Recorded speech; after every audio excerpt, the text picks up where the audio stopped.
নবীজি বলেন, কারো অন্তরের মধ্যে যদি গম পরিমাণ, জব পরিমাণ, সরিষার দানা পরিমাণ ইমান থাকে, গম পরিমাণ, জব পরিমাণ, সরিষার দানা পরিমাণ ঈমান, এই মানুষটা যদি বিভিন্ন অপরাধের কারণে জাহান্নামের সাজা ভোগ করতেও হয়, জাহান্নামের সাজা ভোগ করার পর আমি নবী বলে দিলাম, একদিন জাহান্নাম থেকে বের হয়ে ওই সরিষা পরিমাণ ঈমানের কারণে আল্লাহর জান্নাতে প্রবেশ করবে।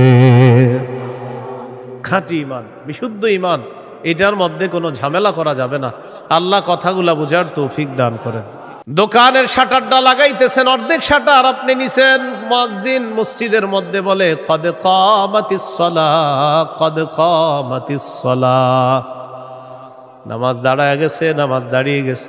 এই টাইমে কাস্টমার এসে কয় 10,000 টাকার সদায় লাগবে, টেনশনে পড়ে গেলেন, নামাজ 10,000, নামাজ 10,000, নামাজ 10,000, পুরাই টেনশনে আছেন। আল্লাহ তাআলা বলেন, সম্পদ যেন তোমাদেরকে আল্লাহর থেকে দূরে সরায় না দেয়।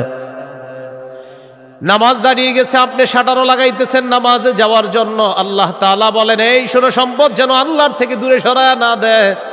কাস্টমার কয় 10,000, মুয়াজ্জিন কয় কদ কামাতিস সালাহ, টেনশনে পড়ে গেছে, কি করব?